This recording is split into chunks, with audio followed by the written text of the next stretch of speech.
We are back after the Christmas break, feeling refreshed and revitalized with some very exciting whiskies on the way. To start things off in the first show of 2023, an incredibly limited bottling from one of Ireland's first modern whiskey bonders. Let's drink some whiskey.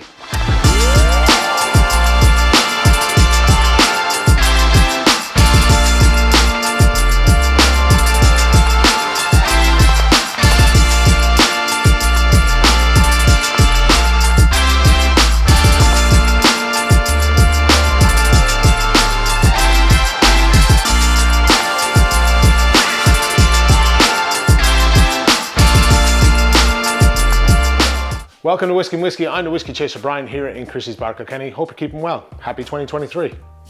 Now, we did take a small hiatus, took a break for about a month or so. We did come down with some flu-like symptoms pre-Christmas, we'll say, so we didn't get a chance to do a few of the videos that I had lined up for the Christmas period. We will get to those in due course, but first, let's start the year off on the right foot with a good whiskey. From Ireland's first modern whiskey bonders in years, modern obviously. This was selected by another whiskey fanatic, blogger slash vlogger, writer, and a few friends, and only released in incredibly small numbers, very small. This is the Corry JACKPOT. Firstly, I'm incredibly lucky to have gotten a bottle of this whiskey, as there are only 125 in circulation. These weren't available online. You kind of had to know someone to get one. So a huge shout out to John Fleming in Corry, Kilkenny, who hooked me up with one for the channel, and to That's Dram Goods, Omar Fitzel for the green light with the video. I highly doubt you will see many of these reviews in online or in any publications. So first off, getting straight in, this is a 6-year-old Great Northern Distillery single malt Irish whiskey that was matured fully at the McGuan family farm in County Clare, which is the JJ Corry headquarters. It spent 5 years and 9 months in bourbon barrels before spending 9 months in a Palo Cortado cask. Palo Cortado, that's what we're dealing with today. Now, as far as I'm aware, this is all natural, no coloring here. I mean, you can't really see it, I'll do a close-up, but just look at it. I mean, it's impressive. For a 6-year-old whiskey, you wouldn't think it was a 6-year-old whiskey looking at it. I don't normally comment on the color of whiskey really, but this genuinely has a lovely, lovely hue to it. This is a cask strength whiskey. We're talking 57.1% ABV, making it a pretty heavy hitter and not for the faint-hearted. Only 125 bottles, as I said. Pretty rare. I paid 100 euros for this bottle, but all proceeds are going to a charity called Bumbulance, which is a children's ambulance service here in Ireland. So really, really a great cause, a great charity, and anyone outside of Ireland not in the know, our health system, her service here is pretty poor. Very poor, actually, to say the least. And every bit of charity and help it can get in some way, shape, or form is much needed and, of course, much appreciated. So all proceeds, charity. Good job. A small little backstory to how the whiskey came about. Omar and a group of friends came upon the Corry whiskey stand at Whisky Live in 2022, which is like a giant whiskey trade show here in Ireland for those that don't know. And they tried a few whiskeys and came across this, and all agreed that they had hit the jackpot when trying this, hence the name. And they all went down the road of getting it bottled for themselves and a couple of friends. I did recently reach out and speak to Omar Fitzel, who runs the blog called That's Dram Good. I'll leave a link below to that. And also is co-founder of Talk Dram Tastings on Twitter. I'll also leave all the relevant links below for you to check out. Actually, Omar also does all of the whiskey notes in the Irish Whiskey magazine and leaves his thoughts on them at the back of it. So if you're ever coming across them, Omar and another fella, I can't remember his name off the top of my head, I apologize for that. My point being, someone definitely who knows their stuff when it comes to whiskey. Anyway, when I spoke to Omar, he said his only regret about this whiskey was that they didn't bottle more, because everyone started asking for it. They realized what they had on their hands. I guess so. Lucky for me, I got one. Enough chat. Let's do some tasting notes. We pour. Not too much. We don't need to kill ourselves today. One more time now while I let it breathe. So you're 5 years and 9 months in bourbon, then you're 9 months in a Palo Cortado cask. Great Northern Distillery single malt, matured and bottled in JJ Corry HQ in County Clare. €100 for 700 ml. And this is bottle number 94 out of 125. Open for business. I've given it a couple of minutes to kind of breathe a small bit. Lush. This So obviously I've drank a little bit of it, as you can see here, yeah. I have found that this benefits from giving it a minute to calm down. To me, there's a tremendous amount of spice coming through first on the nose, but incredibly juicy.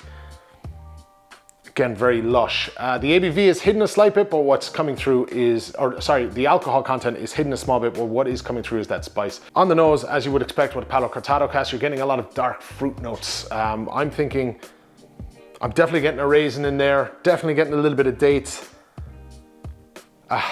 You know, it's a little bit of nuttiness then towards the end, which, you know, it's subtle, but it's definitely intertwined with some oak. Medium to long complexity here, and definitely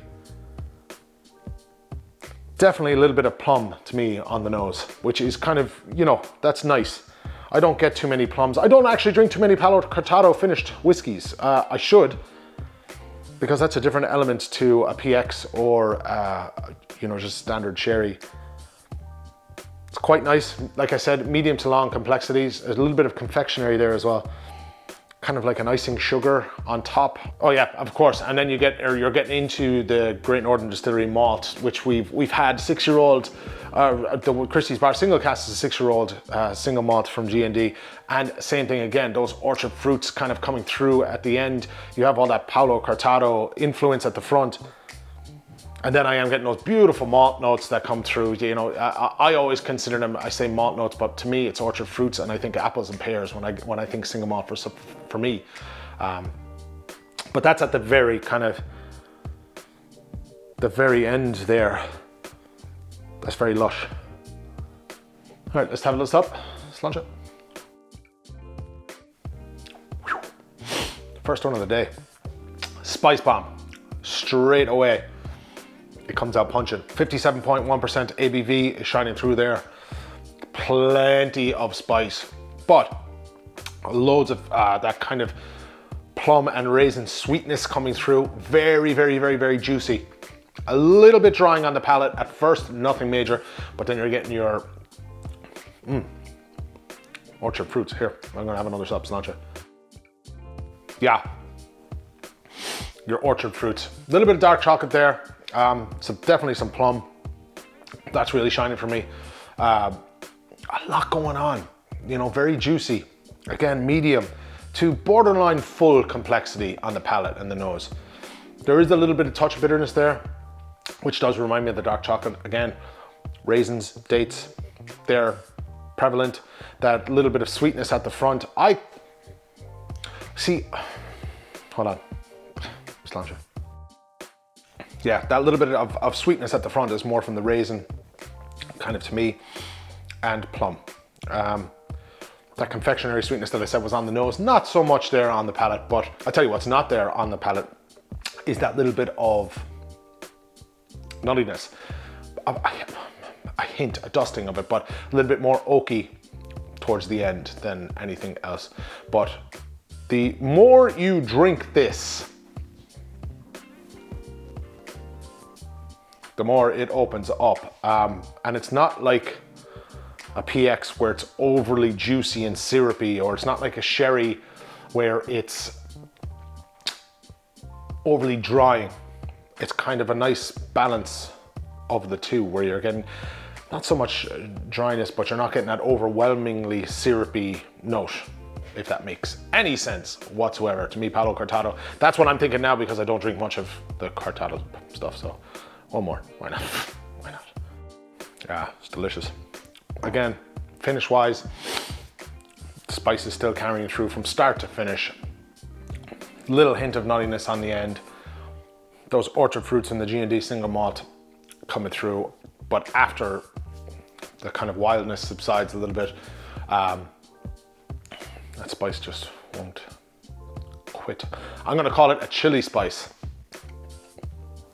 And then maybe just a small bit touch drying as it well. But it lingers for ages. It's still going. Still juicy, still pulling the juices from the side of the mouth.